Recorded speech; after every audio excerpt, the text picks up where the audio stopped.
friends. Welcome back to our channel. It is a Tribe Called Dhillon podcast. I'm Angie Dhillon. And I'm Rose Dhillon. And I'm Alvin Dhillon. And we are so excited to introduce our very first podcast interview today.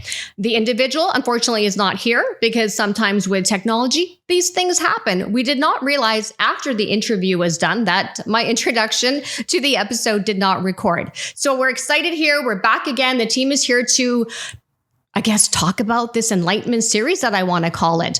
It is our Fufarji, whose name is Mr. Bir Singh Brar. He is my dad's brother-in-law, so he's married to my dad's sister. He has played a pivotal role in our family. He is a pillar of knowledge, and in Fiji, he was actually the principal of a high school called Natumbua High School in Lautoka, Fiji. He has been in the education school system for a very long time, and we hold him in high regard. So here, without further ado, I'm introducing the Enlightenment series. It's going to be a 4-part series, and we're so excited to share the content with you. I hope you enjoy. Well, we're very excited to have you. As I mentioned, I know it's not every day that we get the opportunity to speak to one of our elders. I know you're very highly regarded in our family. Everyone looks up to you. And I know we have always looked up to you for wisdom, guidance, whatever it is, just because of the nature of all the roles that you've played over the years. But before we get into a little bit more about your professional life, if I may, we're curious, and I'm sure our listeners are going to be curious, a little bit about your upbringing and a little bit about your personal life. So if I may, can I please ask you, how many siblings did you have, or how many siblings were there in your family? What was the relationship like? Were you all close? Did you get along? If you could talk about that. Yes. I never had enough siblings, though we were in double digits. When you say double digits, how many? Like 11, 12? Let me see. बड़ा बीरा जी, गवला बीरा जी, छोटा बीरा जी, हम, Sarban, So I'm at 5. Gurmej. That's 6 brothers. Yep. Got 6 on the hand. Badi Bibi, England, India, Gejo Bibi, Gallo, I'm at 10. Debo, 4 sisters. So 10 in total, 10 siblings in total. 10. Holy Hannah. And did you all get along? As I said, we couldn't have enough of the siblings. We were one organism. Wow. And though with so many faces, I cherished my siblings.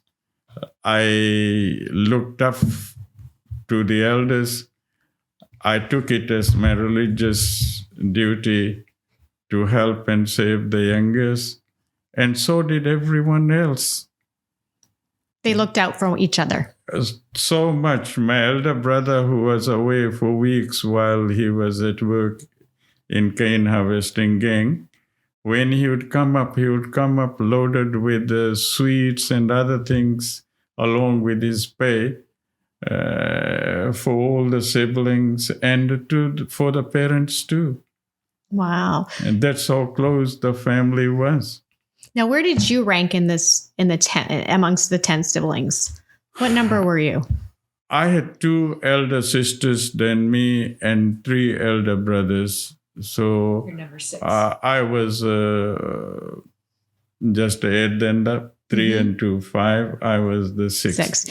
You never felt that you got lost in the mix or the shuffle? Like, did your voice ever get heard or lost sometimes in translation? Not at all. Not at all.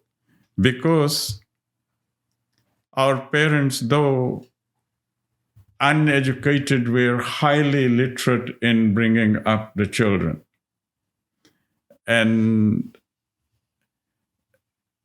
I don't know how they looked after all of us, never let anybody feel he was out of focus.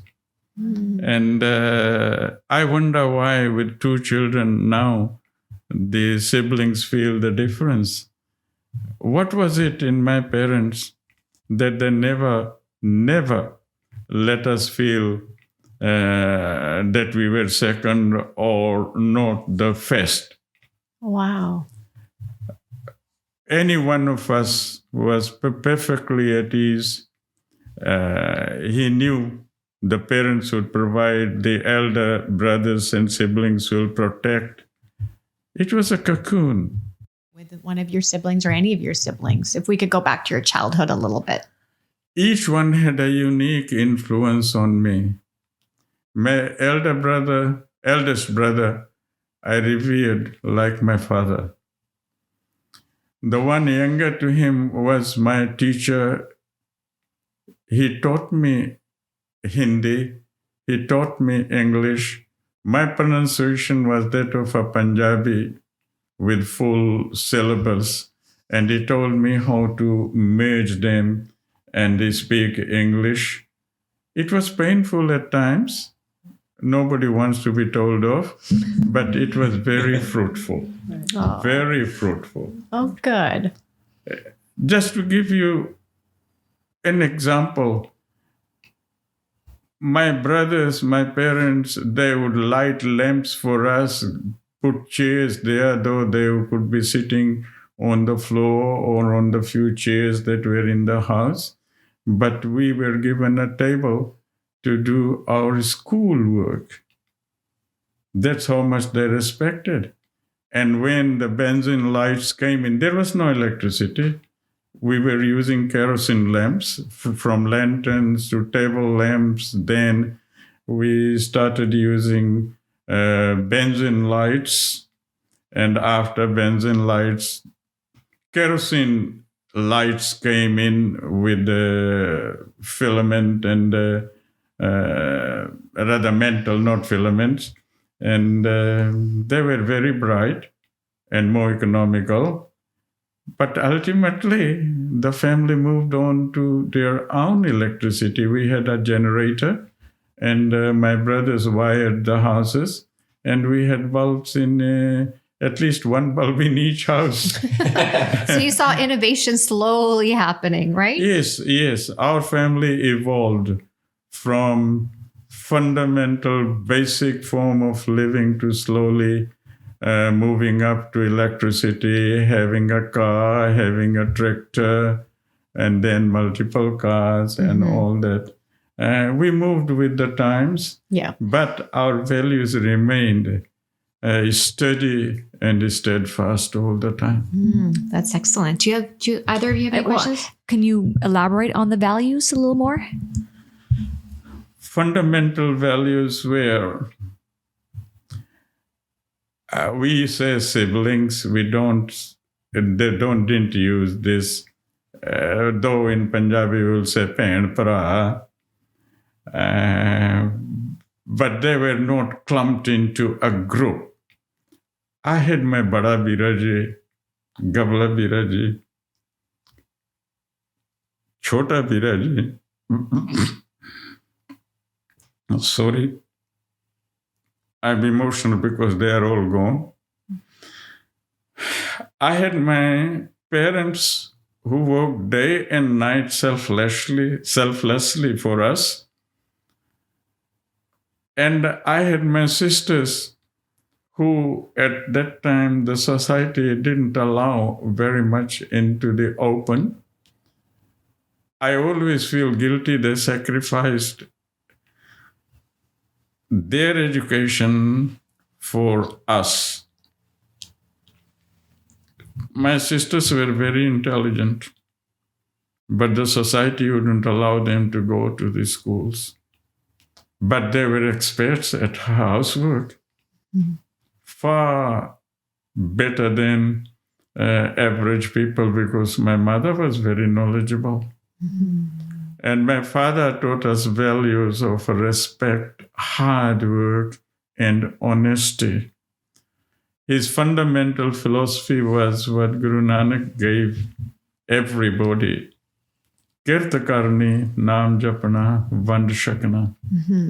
And he practiced it. He was particularly against usurping anybody else's right. And he would often quote a line to me Hak paraya nanka, us suar, us guy. If a Muslim usurps somebody else's right, it is like he's eating pork. If a Hindu does it, it is like eating the cow. And both of those are taboo for the people.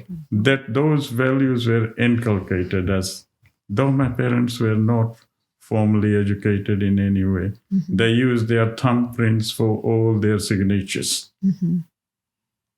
Now, Fufurji, if you can excuse me for asking this question without you getting too emotional, you mentioned that your siblings are no more. Is that all 9 of your siblings are no more? No. God has blessed me. Though I have lost 3 brothers, my eldest sister, I still have 2 sisters in England. I lost my younger sister in Fiji. Oh, not the youngest, I'm sorry. One from the younger sister in Fiji. I have lost my youngest brother recently, but I have my younger brother, the one who's younger to me, here in the States. What has losing siblings taught you? What has? The loss of siblings? What has that lost? Has the loss taught you anything? Please don't undervalue any member of your family. Just like you don't undervalue the length judgment any of the fingers of your hand. If one finger goes away, your hand is incomplete. You die a little with every member of the family that goes away. Oh, wow. Therefore, value them.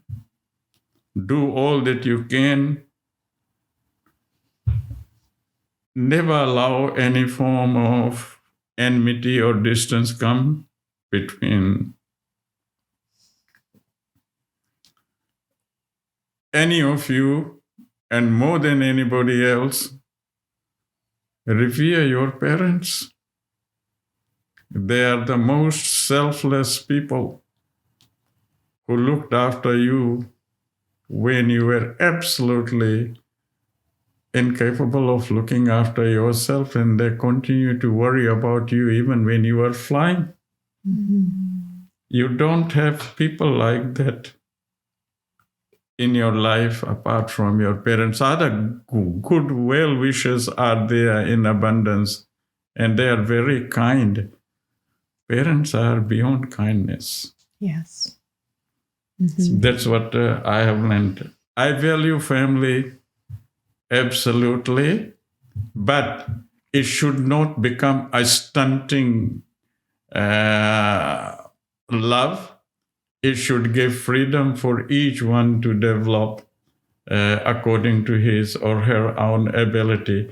Just as I said, my sisters were capable of full education like so many of my siblings who graduated, even got PhD and so forth.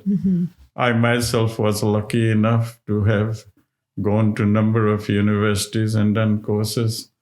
My sisters were better than me. Wow. That's amazing. But they didn't get the opportunity. And that's because at that time, the thinking and the mentality of society was very different than it is today. My father and mother were not restrictive, but they were sensitive to the society. Gurus gave us the freedom, but we were not fully prepared to exercise them. But I went with a vengeance. I have a son and a daughter. I never treated my daughter as a female. She's my daughter, but I made her independent and self-propel through her life, education, exercise her choices, and as I did for my son. Children are children.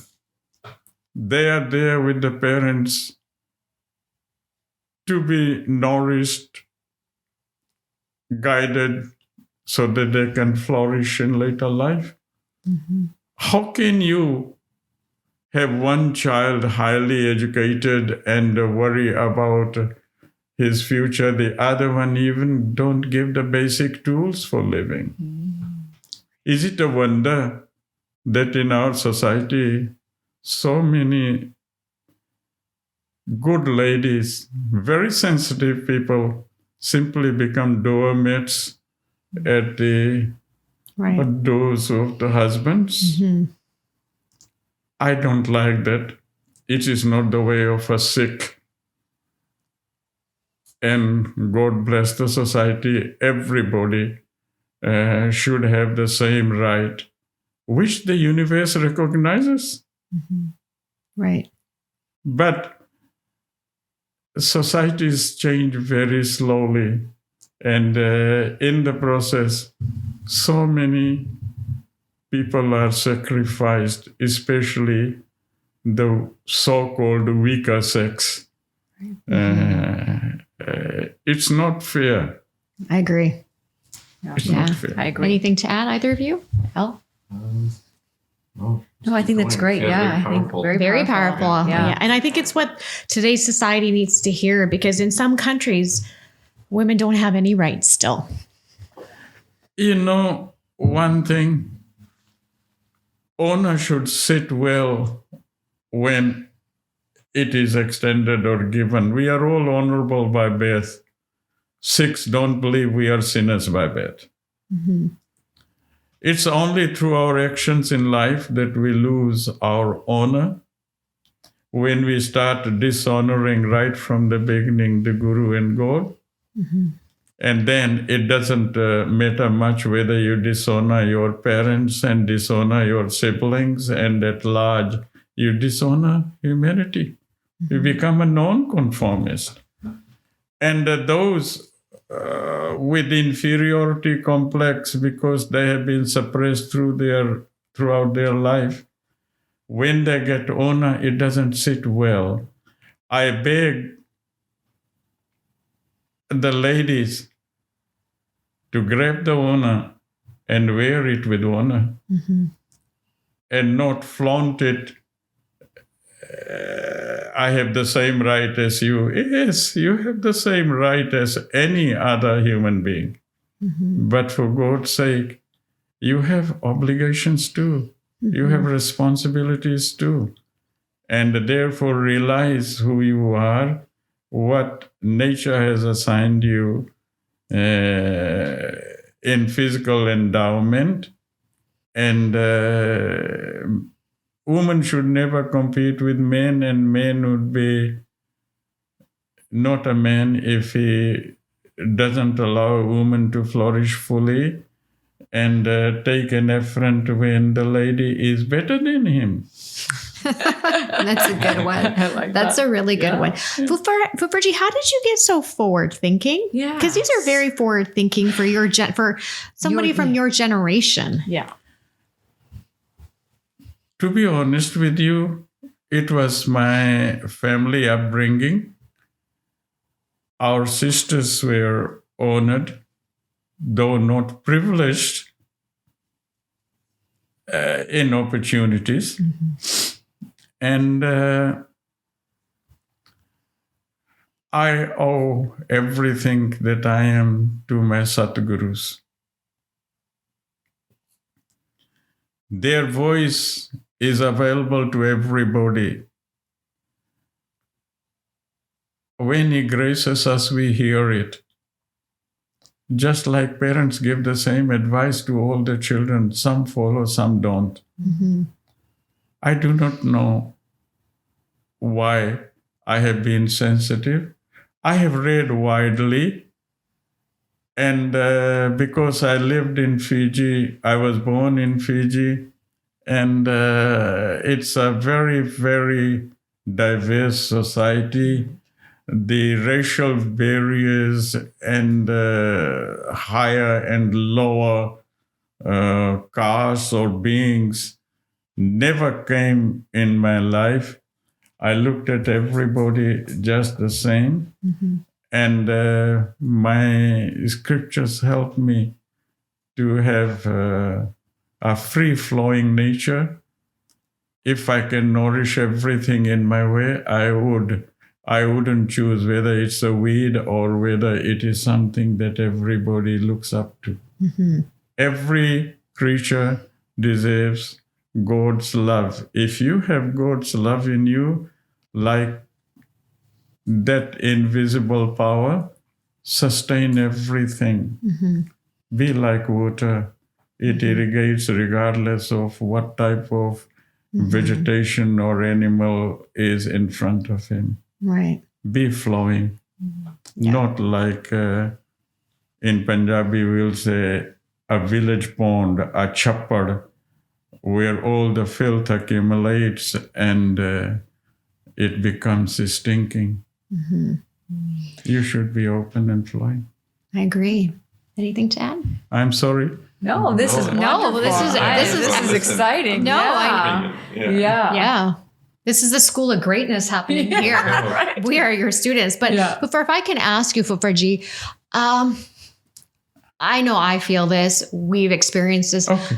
There's still a hierarchical thing in our culture, in the Sikh culture, where certain Sikhs feel that they're better than other Sikhs because of the Got, the Bot. I like to say that because of the caste system. Why does the caste system still exist? How did that become into play? And why do we still measure people by that? Why do we measure people like that in our culture still? I tell you, anybody who wants to call himself a Sikh should first of all understand there is no caste, there is nobody higher, even to the point there is no appointed priest.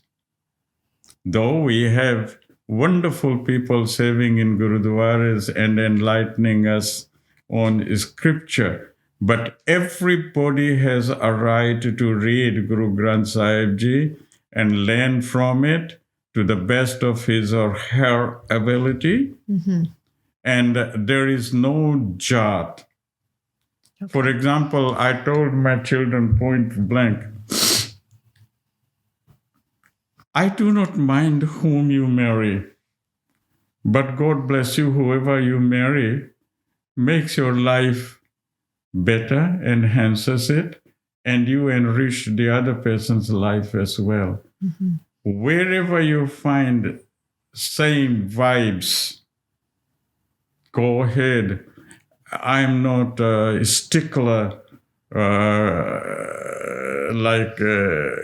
what is the jat, what is the caste, what is the color. Or twada pind ki hai? That's the classic one. Okay, pind is different.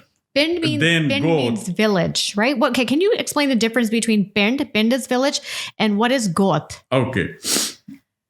Pind is natural. It is the place you were born. Okay. It is the physical identity of the person. Okay. Now, all places are the same. And therefore, there is no higher or lower. But narrow-thinking people would say, Mera bada pind si. I come from a big village. Main ta pindu nahi hai. I'm not a villager. Main ta shahar vich rehanda si. Right. These people are so superficial that they pride themselves on fallacies. There are thieves, there are murderers, there are cutthroats in cities more than in villages where empathy flows more freely. And what is the greatness in you if you come from a city? What is lower in you if you come from a village? Well, to answer your question, pind is a good identifier. Like, my father never used the goat because he followed Guru Gobind Singh Sahib Ji, who said, once you become a Sikh, you don't have jat, paat, goat, ooch, neech, rang. none of these. We are all vessels from the same earth, and we have a purpose, like different vessels have different purposes. Oh. Okay? Right. We should fulfill them rather than pride. I am a big pot, I am a small pot. I am a white pot, you are a black pot. Okay? So, pinned is a good identifier where everybody is a Singh. Okay. And even the first name is very common. Okay. You'll find Gobind Singhs in virtually every village. But if you say Gobind Singh Frala, it's a little town. That means this Gobind Singh comes from Frala. Okay. Like my family always called itself, I say Bir Singh Munne, because I come from the village Munna. Okay. Right? Yeah. Right. So you people are Mesampurias Right. because your village is Mesampur. Okay? Right. But Dhillon is a god. Okay. Like my Brar is a god. God goes back to clans, and these clans were high and low. Once you are a Sikh, you belong to the universal class. But when the Sikh becomes Khalsa, then he breaks all the barriers that are created in humanity. He belongs only to God. Okay. Right? Right. Sorry, we are not recording, are we? We are. We are. I'm sorry. No, No, this so is we great. can because I kind want of to Go ask. ahead. I want to ask questions. I'm not saying. No, this is great. I do want to ask because you did say, every human. Do you believe that every human has one purpose, or do we all have our own unique purpose when we come on this planet? My teacher gave me an answer at a high school. And his beautiful illustration was, we are tools in the hands of God. A mechanic has so many different tools in his toolbox. He uses them to fix up the engines or whatever he's working on according to the need. A screwdriver cannot loosen a nut. Right? A pliers is for something else. A chisel is for something else. Okay?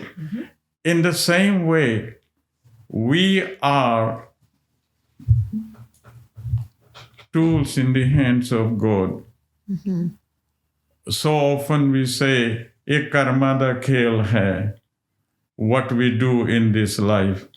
What is the purpose of our life depends on the grace of God. I was a teacher. I was a tool in the hands of God to give education to others around. My father was a farmer.